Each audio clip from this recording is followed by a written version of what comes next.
Hello बच्चों, let's see the question. The question is give the causative agent for genital herpes and syphilis. तो हमें यहाँ पे genital herpes और syphilis के लिए जो यहाँ पे कॉजेटिव एजेंट है, मतलब ये किससे कॉज होते हैं, वो हमें यहाँ पे बताना है। तो सबसे पहले हम लोग यहाँ पे देखेंगे इस क्वेश्चन का की concept.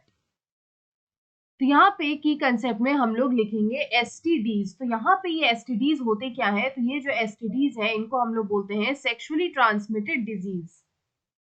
They are known as sexually transmitted disease।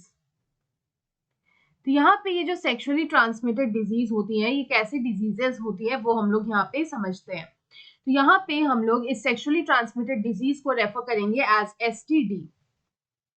तो ये जो एसटीडी होती है, they are infectious diseases, they are infectious diseases. और यहाँ पे ये किस तरह से फैलती हैं, ये जो इन्फेक्शियस डिजीजेस होती हैं, they spread through unprotected sexual intercourse, they spread through unprotected. तो यहाँ पे जो अनप्रोटेक्टेड सेक्सुअल इंटरकोर्स होता है उसके थ्रू यहाँ पे ये सेक्सुअली ट्रांसमिटेड डिजीजेस जो हैं वो फैलती हैं। तो हम लोग बोल सकते हैं that they spread through unprotected sexual intercourse. यहाँ पे जो नॉन सेक्सुअल मेथड्स होते हैं वो भी यहाँ पे प्रेजेंट होते हैं, जिससे कि एसटीडी जो है वो फैल सकता है। तो यहाँ पे जो नॉन सेक्सुअल मेथड्स होते हैं उनमें यहाँ पे ब्लड ट्रांसफ्यूजन अगर होता है, अगर कंटामिनेटेड ब्लड का ट्रांसफ्यूजन होता है और इस तरह से अगर बॉडी फ्लूइड का किसी भी तरह से एक्सचेंज होगा थ्रू एनी मीन्स, तो यहाँ पे सेक्सुअली ट्रांसमिटेड डिजीज जो है वो यहाँ पे फैल सकते हैं। तो यहाँ पे अगर हमसे पूछा है कि कॉजेटिव एजेंट क्या है जेनाइटल हर्पेस का, तो यहाँ पे जो एसटीडीज की अगर हम लोग एग्जांपल ले, अगर हम लोग एग्जांपल ऑफ एसटीडीज ले, तो यहाँ पे फर्स्ट हम लोग लिख सकते हैं genital herpes. Genital herpes is a sexually transmitted disease और इसका जो कॉजेटिव एजेंट होता है, the causative agent for genital herpes is herpes simplex virus. It is herpes simplex virus. और यहाँ पे ये जो हर्पेस सिम्प्लेक्स वायरस होता है इसको हम लोग HSV भी बोलते हैं, it is also known as HSV। तो यहाँ पे ये जो हर्पेस सिम्प्लेक्स वायरस होता है ये क्या करता है, तो इट कॉजेज हर्पेस सोर्स।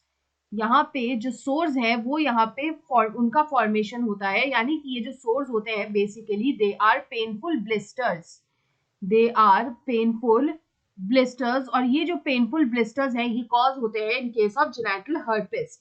अगर हम लोग अनदर एग्जांपल देखें ऑफ दिस एसटीडी, तो यहाँ पे इसका जो सेकेंड एग्जांपल आता है वो आता है सिफिलिस। तो यहाँ पे अगर हम लोग सिफिलिस की बात करें तो इसका अगर कॉजेटिव एजेंट जो होता है वो एक बैक्टीरिया होता है। The causative agent of syphilis is a bacterium, is a bacterium. और यहाँ पे जो बैक्टीरिया जो कॉज करता है सिफिलिस को, it is known as treponema, it is known as Treponema pallidum, it is known as Treponema pallidum, this is the bacterium which causes syphilis। तो यहाँ पे हमसे यही पूछा था कि जेनाइटल हर्पेस और सिफिलिस का पॉजिटिव एजेंट क्या है। तो जेनाइटल हर्पेस का होता है हर्पिस सिम्प्लेक्स वायरस और सिफिलिस का होता है Treponema pallidum. I hope you understood it well. Best of luck.